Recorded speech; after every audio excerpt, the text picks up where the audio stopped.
Welcome to Novelist Spotlight. This is Mike Consol, your host. Two quick things before introducing you to my guest. First, I encourage you to subscribe to this podcast by clicking on the follow button and also clicking on the bell icon so you're alerted to each new edition of the program. Second, in addition to being the producer of this podcast and interviewing novelists, I am a novelist myself. I've written 4 books, 3 novels, and 1 short story collection. In the episode notes, you will find a short link to my Amazon page and all 4 of those titles. Now, on with our program. In the spotlight is Nick Berg, an Iranian American author whose life and writing has been marked by cultural conflict and the search for purpose. Born in Tehran to an Iranian mother and an American father, he grew up amid Iran's rich cultural heritage and the intense political upheavals of the region that we see even to this day. Those formative experiences influenced Nick Berg's worldview in profound ways, and it inspired him to tell stories that resonate with both struggle and redemption. His novel, Shadows of Tehran, is based on a true story and reflects his journey through themes of identity, survival, and transformation. Nick Berg, welcome to the program. Hi, Mike. Thank you very much for having me on your show. Absolutely. You know, we scheduled this a long time ago. I was working way ahead, so finally we get to speak.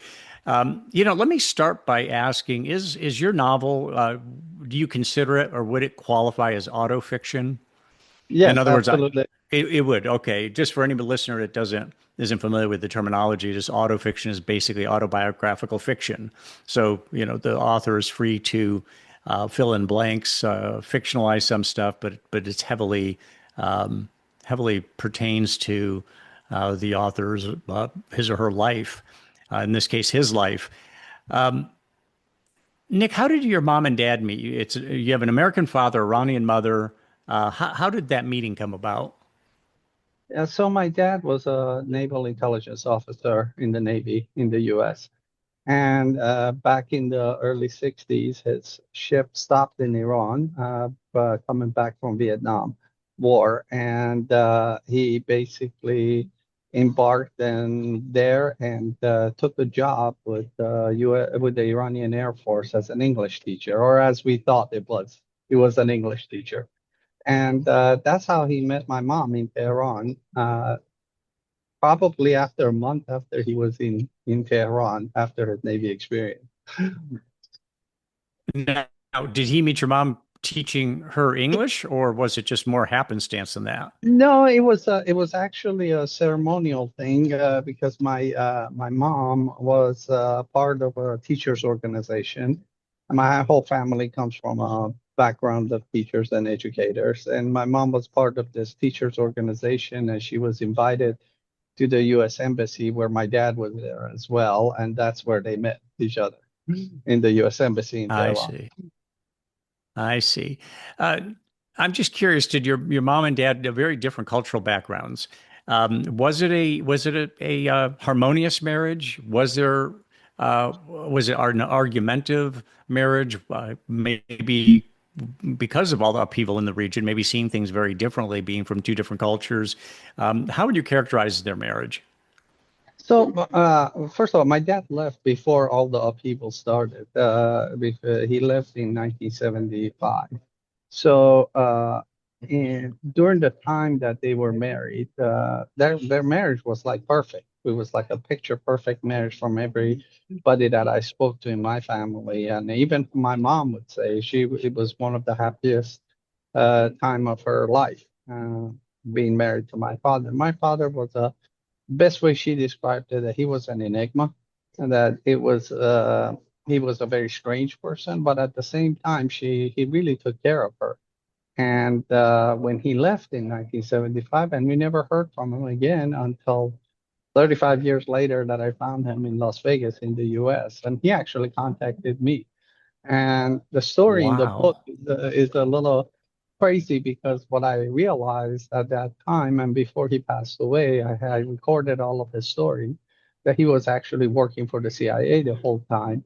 And he managed to direct a lot of my military career from the background, and I had no idea that he was involved in any of it. Wow. Wow. So he was actually a CIA officer. Okay. Now, when he left in 1975, he left your mom behind? You and your Yes, he mom. did. Yes. And was that did he just bolt on the two of you, or did he tell the both of you that he needed to go back to the United States, and then you never did he give you a reason? Did he just disappear? So there's a story to that. It was when he was leaving Iran, actually, the Iranian Secret Service at the time, the Savak, had labeled him as a foreign intelligence spying on another country in Iran, which at the time we guessed it was. And we found this out after the documents were released after the revolution in Iran, and that he was a CIA operative working in Iran, spying on Russia, basically. And Oh, they gave him his exit papers, and he told us that he's coming to the United States to basically to find a place for us to live. And me, my mom, and my sister, we're all going to move there and live in America, which my mom at the time was very excited about the fact of coming to America and living in the States. But after about 5 or 6 months after he left, we never heard from him again. He kind of wow. disappeared at that point. And then in 76, my mom, my sister, and I, we came to the US, stayed here for about 9 months looking for him, hired a private detective to look for him. And at one point, the private detective looked at my mom and says, whoever he is, I suggest you just pack your bags and go home and never look for him again.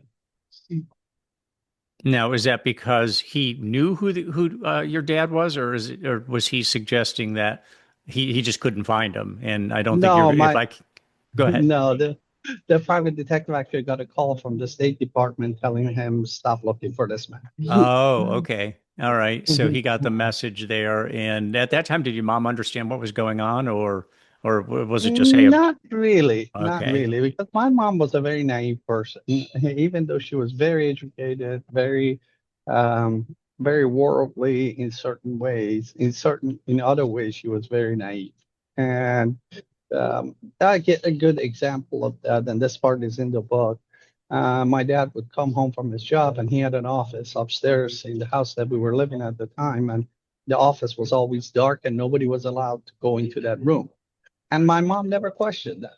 Why? What are you doing there until 2 or 3 o'clock in the morning? He used to tell my mom that he's working on his lessons, but no teacher works on lessons every night in a dark room until 2, 3 o'clock in the morning. And my mom never understood that. And Wow. So he would now I have to ask, did your do you think, or are you probably you did eventually meet up with your dad again? Did he say that he truly loved your mom, or was this all work he for the did. CIA? Oh, so he did love her. He didn't He just did. use her as cover.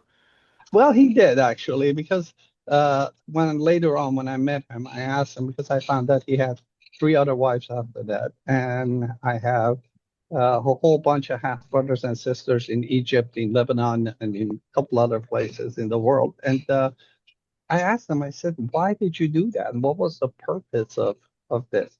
He said, "Well, the breast cover is to have a family." And the thing about it is that my sister never understood that, and she's still bitter and angry about it. But the work his work was everything to him. His life was dedicated to his mission and to his country. Nothing else mattered. And it's just the type of person that he was.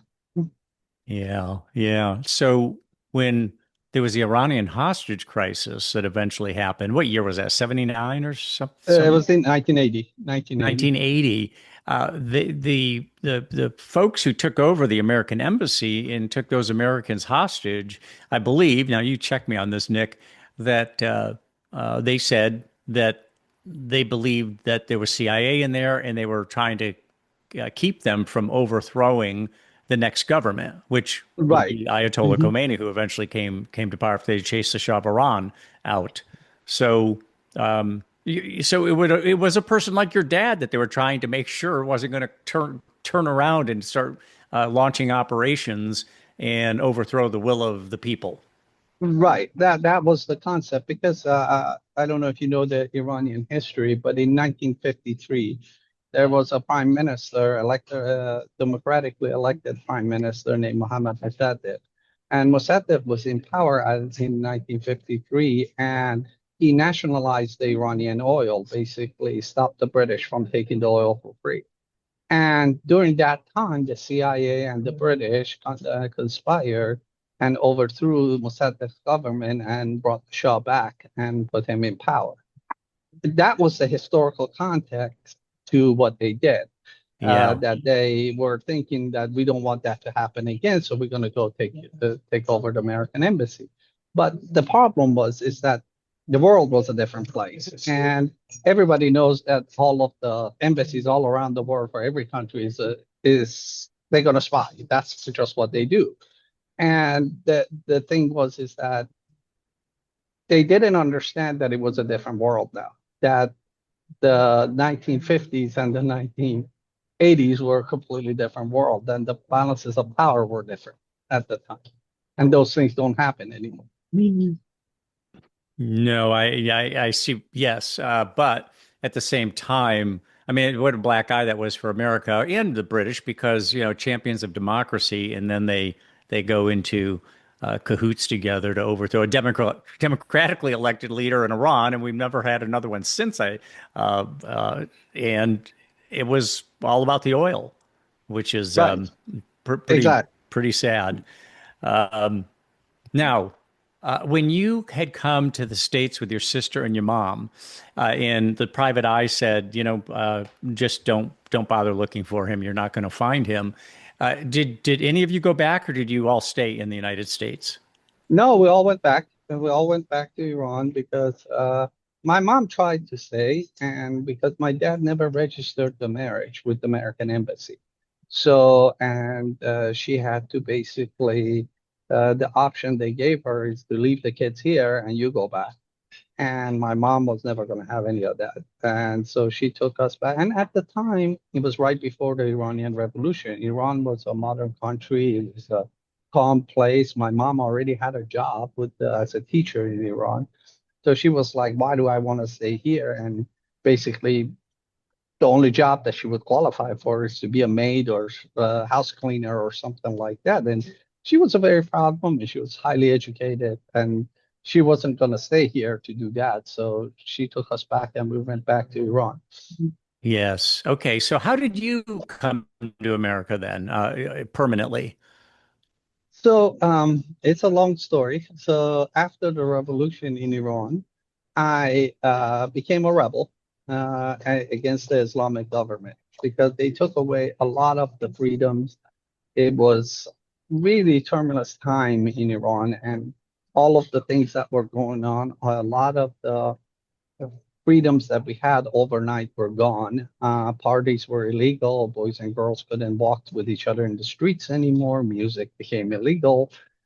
I mean, it became a very, very oppressive place. And Mm. my way of fighting with it was to join an anti-government. At the time, there were like 10 different anti-government groups working to overthrow the Iranian government in Iran.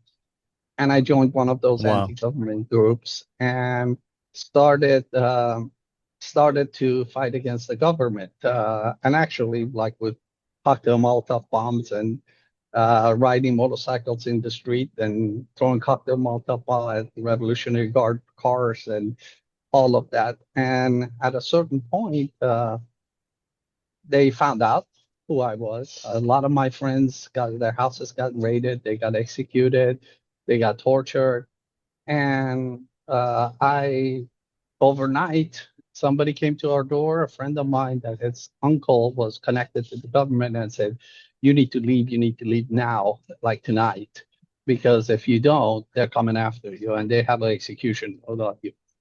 So Yeah. I I had to run with help of my uncle. He knew somebody that knew somebody, and I traveled to the Turkish border between Iran, where the Kurds live, and traveled there. And on my hands and knees, crawled across the border between Iran and Turkey, and turned myself into the Turkish police, and basically told them I'm American because I already had American passport, but I didn't have it with me, and turned myself in. And they said I need to see somebody from the American embassy, and they sent somebody there. And after about a month, the American embassy validated that I'm American, and they gave me my passport. And at the Turkish holding cell, they gave me my passport and said, "Hey, here's your passport. You have 30 days to get out of Turkey because you can stay here for 30 days with no visa, and then you have to leave Turkey." I said, "Where am I going to go?" They said, "Well, that's not our problem. That's your problem to figure out."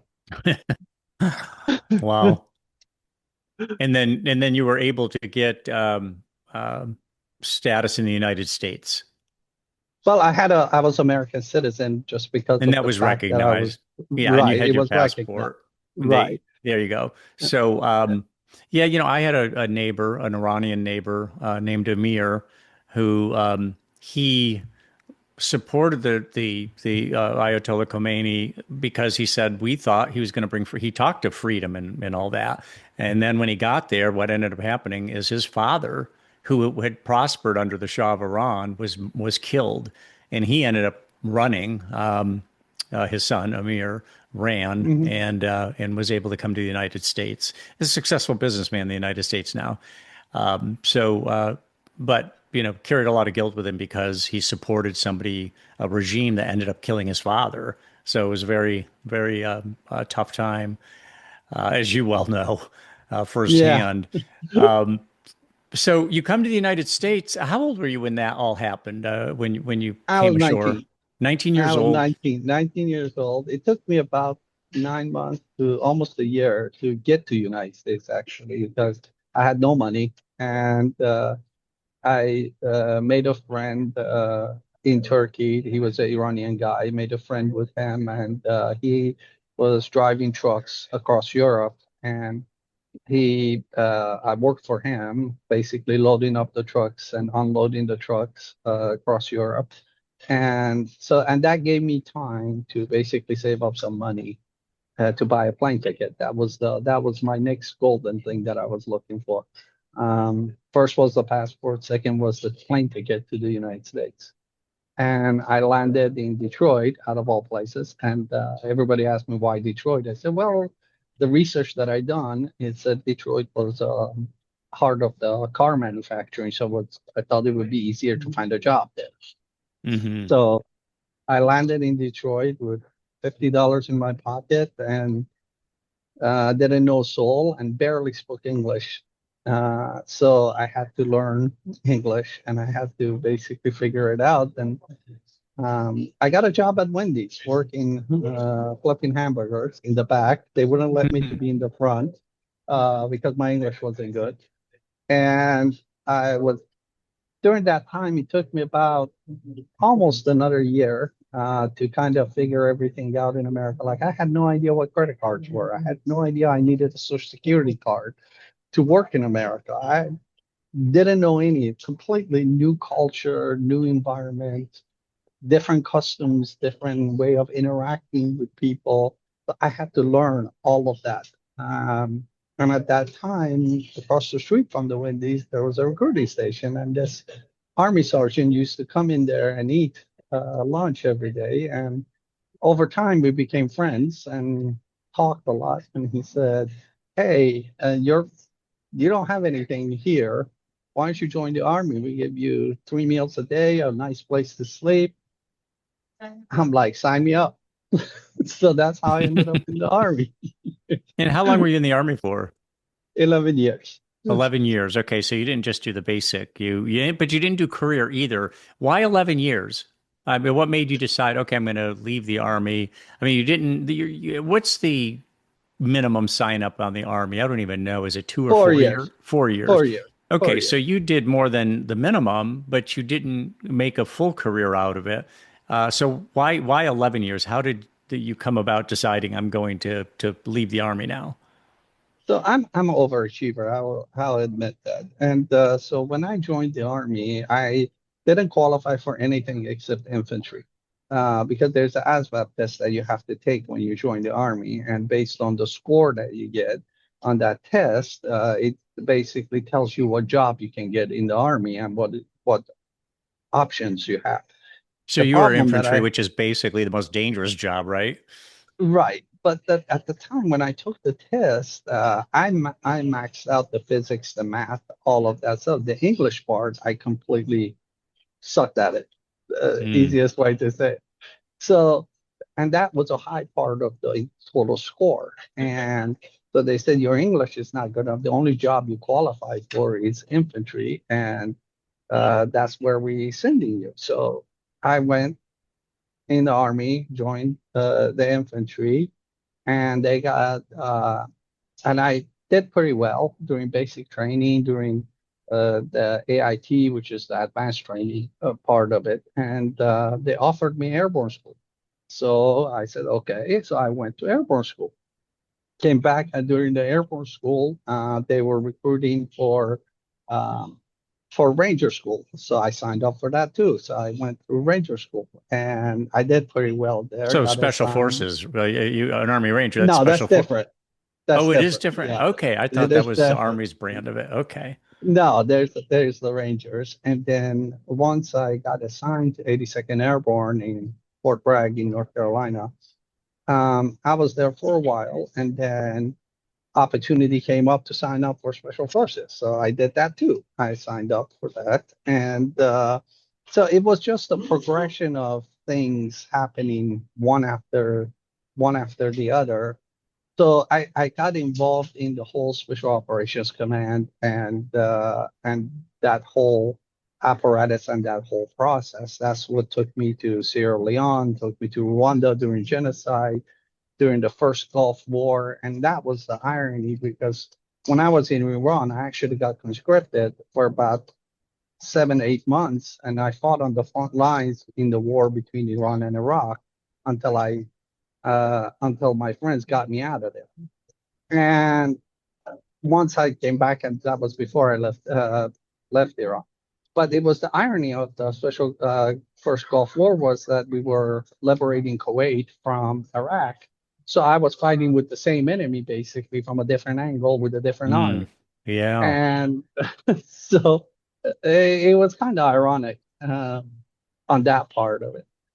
And Yeah. then during Uh-huh. this whole 11 years, I was in different places until the last part where I was in Bosnia, and that's where I got injured. I took some bullets. I was technically dead for 10 minutes. And after I got Wow. revived and all of that, they told me I couldn't be on a team anymore. I couldn't jump out of an airplane anymore. And I had to sit behind the desk. And I went through a training course and became a instructor at the psychological operations group to teach basically psychological operations. And that's usually where special operators can't work anymore. That's where they put them in different teaching this job. And at that time, I was just not in a very good place. And a job offer came from a friend of L- mine that we worked Let, together on the same let team. me let me hold you up for just 1 minute because you were technically dead for 10 minutes after taking some bullets. Did you have an out-of-body experience? Do you recall any Um, out-of-body experience? I wouldn't call it an out of body. I didn't see any bright lights. I didn't have any of those things. All I remember is I put my hand behind my leg, brought my hand up, and I saw blood, and I went face down, and I don't remember anything until I woke up in the hospital Wow. in Ramstein, Germany. Uh, and Gotcha. so So your that friend was the reason then, I left the army. okay. And then your friend had approached you about a job opportunity? Yeah, he did, and he said he was working at a as a project manager in Saudi Arabia with Riyadh Bank. And he said, hey, I got this job. I need a project manager to come and run this project. I know you can run a team. I'm like, what the hell is a project manager? I had no idea what that job was. And I said, I have no IT background whatsoever. And he said, don't worry about any of that. I just need somebody to lead this team that we got here. And I need you to come and work with me there. So he said, I know you're bored in the army. Come and work with me. So I did. Now you speak Farsi, no doubt. Do Yes. you also speak Arabic? Yes, I do. I Oh, speak so you're Arabic as well. trilingual. Is it so English, Farsi, and Arabic? Any other languages you speak? No, that's it. Just the Okay. three. Okay. So interesting. So you were able to fit right in Saudi Arabia because you speak Arabic Right. to do And that I knew project all the management. costumes and all of that Hmm. stuff as well. So it was a natural fit for me to have conversations with them. I understood their culture. I understood how its cultures are pretty close between Persians and Arabs. The cultures are pretty close, especially from the religious perspective. I grew up in Iran, so knew all of the what to do and not to do type of things there. Yes. Yes. So you eventually went into technology, though. Is that right? That's correct. Yes. And what line of technology were you doing? Semiconductors, software, Mostly telecom? software. Oh, is Mostly that right? software. Writing Yeah. software. Did you start your own company or were you part of a company No, I with worked a? for IBM for actually three times on writing software and in different phases. And then I got into enterprise resource management applications and building software for manufacturing companies and all of that stuff. And then I got really involved into writing code and all of that. I kind of taught myself to write code and kind of progressed through the ranks and now I'm a senior vice president for an AI company. Oh, you are. Okay. Can you Yes. say with the AI company or Yeah, not? it's called SoftServe. It's we're kind of the ghostwriters for all of the big companies like Google, Amazon, OpenAI. We kind of write software for them. In the AI, this particular company produces uh, AI algorithms that can write software, or is that not the purpose of it? Because like I Well, think that's at Google one. they say like half the software Google writes these days is done by AI rather than human beings. Right. Yeah. That's one uh, piece of AI, but AI is much bigger than that. So now I teach AI at UCLA as well.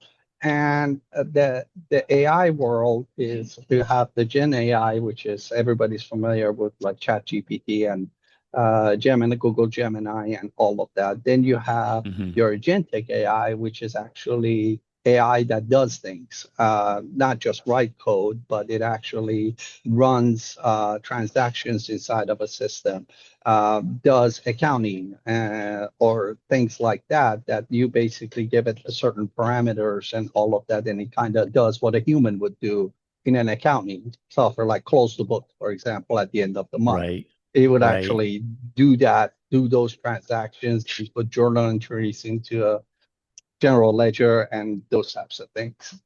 Did you use AI at all to write your book? Did you No. use Claude or you didn't use Claude or ChatGPT or Perplexity? Okay, you this was all you. That's This good. is, oh yeah, it's all me. And I actually had a writing coach. I mean, I gave him credit in the preface of the book. His name is Ken Scott. He's a five-time London Times bestseller because English is not my first language. And I wanted somebody that is an expert in this. So he helped me a lot. I would write a chapter, I would send it to him. He would tell me, okay, you need to fix this, you need to fix that. The arc doesn't work over here. You need to change this. So that's what basically I did, working with him for about a year and a half to write the book. Interesting. Now, you're in Los Angeles now, and my understanding from my friend Amir, who I had mentioned to you earlier, is there's so many Iranians who are in Los Angeles that they call it Tehrangeles, a Yes, combination of Tehran and Los Angeles. right. So yeah, so it is okay, and there's quite a community there, I guess, that works that informally works in communicating with people in Iran and trying to get the government basically out of power and put something else in its place. I mean, people are very, That's correct. very Yeah. frustrated with, the Yeah, government that they've actually, got I right live in now. Dallas. Oh, Currently, Dallas. Okay. I'm But you living in teach at Dallas. UCLA, you said, Yeah, or I is do that online. Online. okay? Yes. Gotcha. Yeah. Gotcha. Okay. So, at what point did you decide that you wanted to write a book about piece of autofiction about your experiences? The book was really therapy for me more than anything else. I never intend to be a writer. And it wasn't that I was going to write a great novel that is going to win prizes and things like that. That wasn't the intention.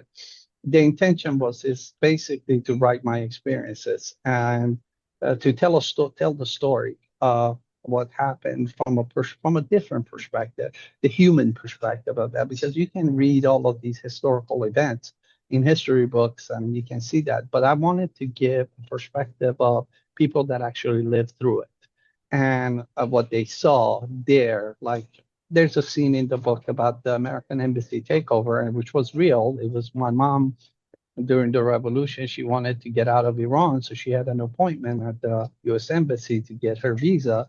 And the appointment happened to be the same day that they stormed the embassy and took over the embassy, and we were in front of the embassy when that happened, Amazing. and all Amazing. of that. So it was a different perspective because people saw the news and everything, and you can watch the news clips from the time, but being there and seeing it gives you a different perspective. Also, I focused a lot in the book on the human side, on the emotional side of things.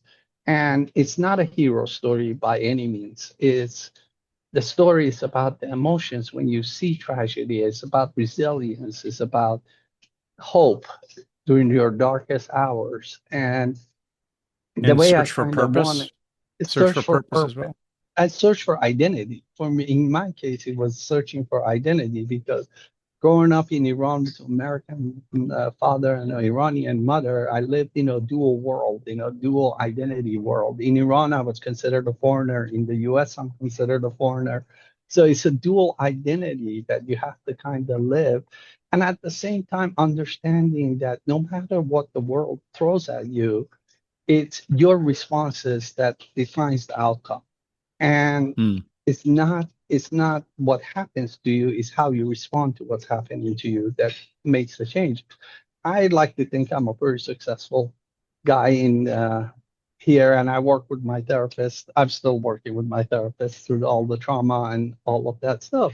But the thing about it is, it's the story is about hope. It's about understanding the human nature and how resilient we can be, even in our darkest days. That's one part of it. Second part of it is that the story is dedicated to the people that I have lost along the way. There was a number of people that I lost in this process at very young ages. They died at very young ages, and I wanted their memory to live on. I didn't want them to be forgotten. I see. Okay. So, when you decided to write it, though, how did you end up? You hired a coach, so you started to pursue this. You didn't hire the coach strictly for your therapeutic purposes. I take it you were at some point you decided I'd like to get this published. Is that right? Yes. So what I did was is actually I started writing the book after I was probably into the 5, 6 chapters, and I realized War and Peace may be bigger. And that's when I said, okay, I'm going to need a professional person to help me write this book.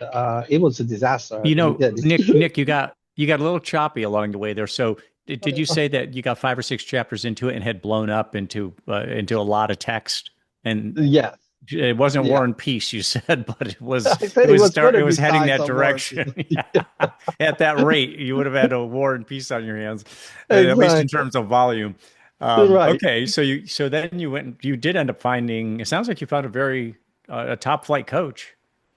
I did. And I did a lot of research. I have a few friends in the publishing business and all of that. And I asked for the top coach that I can get to write this book because I wanted the story to have heart in it. I wanted to have a soul. I didn't want it to be just a series of events that's going on. So I wanted a heart and soul into it. So I found a coach that really understood. So one of his books, Do the Birds Sing in Hell.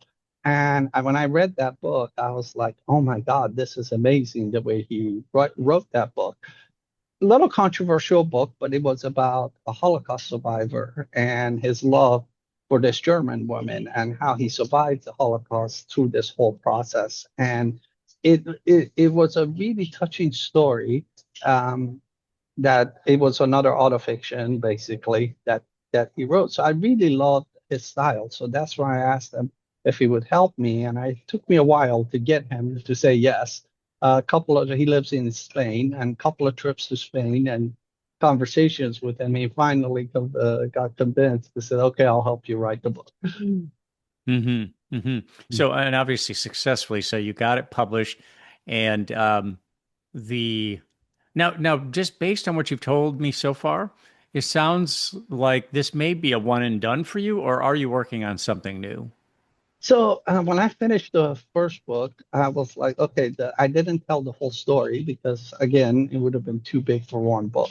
So it stops at the point that the character, which is Ricardo, leaves the army. That's the end of the story at that point. But there's a lot more to tell. So I'm working on the second one. And then there's going to be a prequel to the book as well. The prequel is actually the story of my dad, because he spent all his life in the CIA. And he had some amazing stories, and he passed away a couple of years ago. But I spent almost a month with him before he passed away and recorded all of his adventures and stories to write it after he passes away because a lot of it is classified. So I have to write it as fiction. And so that's going to be the third book. So he obviously was suffering from a terminal disease. He knew the end was coming.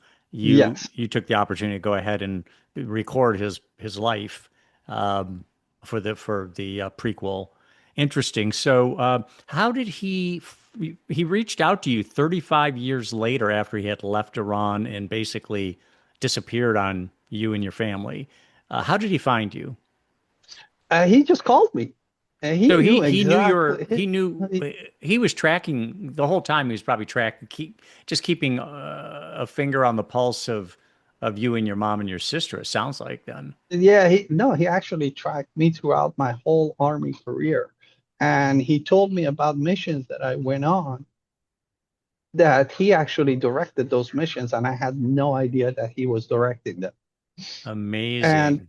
because special operations has a very close-knit relationship with the CIA, so a lot of the missions they are joint and they work together on a lot of the things. So he was he was pretty high up in the CIA, and he directed a lot of the things, and he knew exactly where I was. He had my phone number the whole time. And one day after he discovered that he was terminal, to call me and say, "Hey, son, I'm still here. I'm watching." And the year and a half that I interacted with him before he passed away, it was a very interesting because like I said, my sister is very bitter about it, but I'm, I completely get him. I completely understand him. I understand his mind frame. I understood how he thought.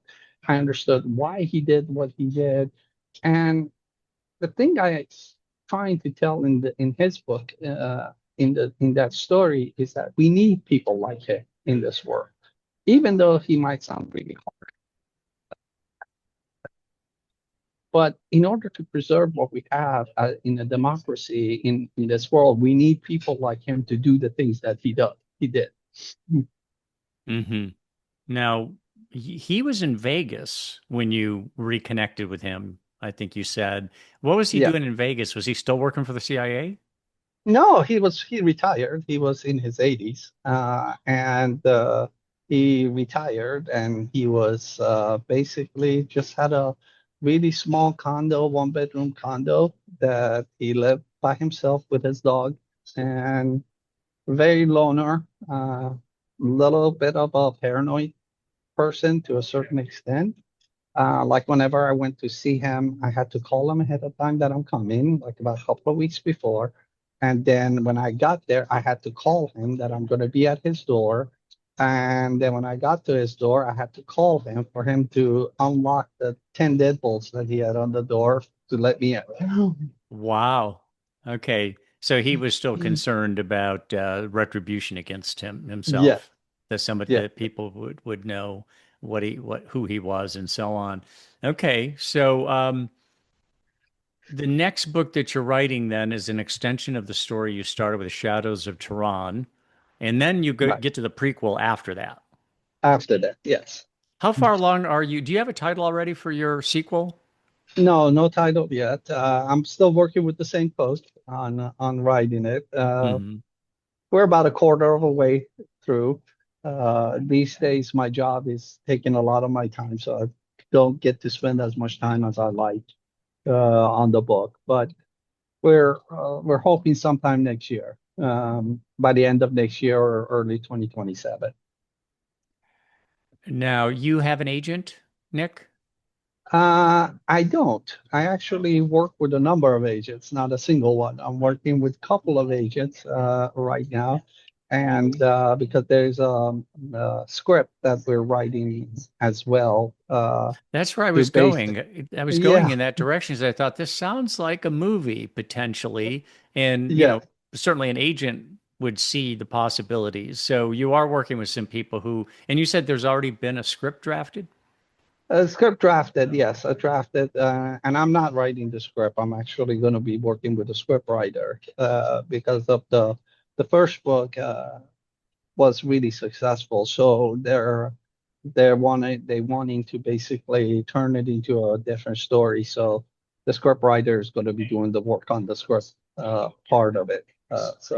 But we'll So, see. so There's no Shadows of guarantees Tehran. that. Yes, Yes. yes. I mean, it's Mhm. so hard to get. I used to be friends with. He died, unfortunately, but he's quite a bit older than me. But he was a script writer in LA, and a lot of times the scripts would get optioned, and it was good money. But he was really frustrated because most of the time they never got made. It's a Right. very tough business. But this does sound like it's got a lot of intrigue. So I wish you luck on that, and I can see why an agent would be pursuing it for sure.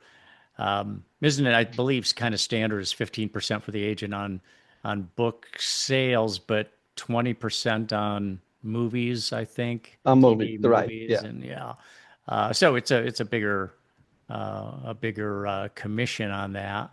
So of course they're going to be interested. Tell us about your writing regimen, Nick, if you really have one, because I know you're saying you're busy with work, you're not able to spend as much time writing as you would like. But do you have a process? Do you get up early in the morning to do it before you start your day job, or how does that work?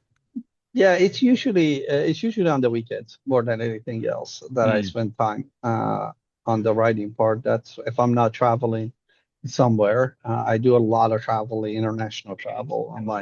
Actually, I'm in the airport today, sitting in a lounge in the airport. But Okay, all right. yeah, I can so I can hear some of the noises around just bare a little bit. yeah, exactly. So I get up usually on Saturday or and a Sunday, early in the morning, and start the writing process. Writing Shadows of Tehran was a little difficult because it's very personal, and I had to walk away a lot of times. And one of the things that everybody asks me is, why did you write it as autofiction? One of the reasons I wrote it not a memoir, and one of the reasons I wrote it as an autofiction is because when you come from trauma and when you come from different people that never asked to be in a book, I wanted to make sure I can make changes to it and preserve the dignity of a lot of people, change a lot of time and places because a lot of military missions are in there that I can't talk about. And so I have to change a lot of a little bit of the scenery and things like that in it. But at the same time, it's when I talk about the character, I had to basically separate myself from the character.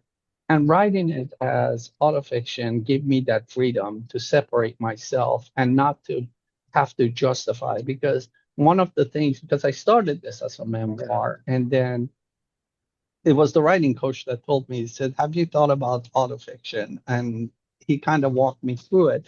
And it made a lot of sense to me because when you write as an autofiction, I separate the character from myself. I don't have to justify why he did what he did, good or bad. And I'm just telling the story. I'm just a storyteller. Hmm. And the reason for that being, like I mentioned before, this is not a hero story. The character makes a lot of mistakes in the whole process, and the process helped me admit to those mistakes and talk about them without having to justify why.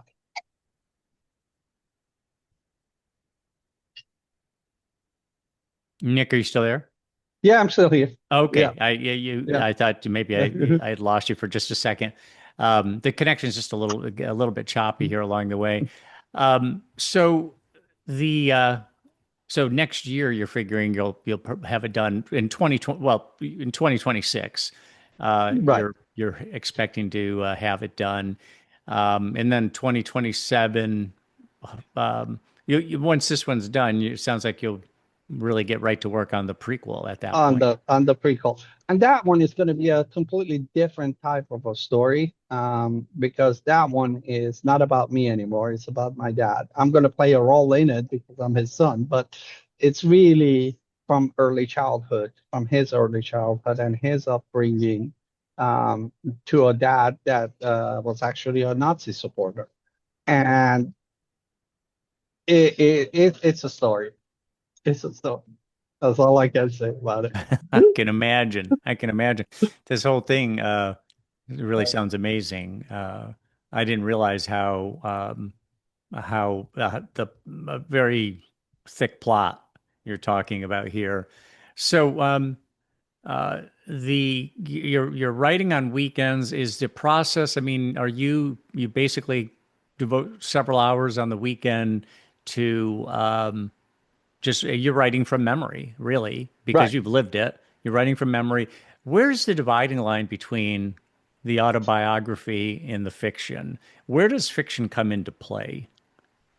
The fiction part is really names and places more than anything else. It's the characters are all true in the book. Every Under single different names character or under different names. Under yeah. different names. Yeah. The characters are all true. All the characters actually did what it says in the book, lived the life. They're real people. And in the preference of the book, I talk about it that these are real people that I'm talking about. And a lot of them, I wanted their memories to carry on because there's a lot of violence in the book. There's a lot of death in the book just because of the circumstances and all of that. So it's I really had to balance that. I didn't want it to be totally fictionalized. I wanted to tell a story, but tell the truth basically. And that's really the key part of this is that I didn't want to separate the truth from it, and I didn't want to just to make up stories into it. It's but it's basically protecting people of where they were and what they did at the time. But it does sound like 90% memoir and more like only 10% fiction. You said, Yes, names, places, those sorts of things you changed, but it's largely a nonfiction book written in a novelistic form. right, exactly, exactly. Yeah, yeah. Okay, interesting.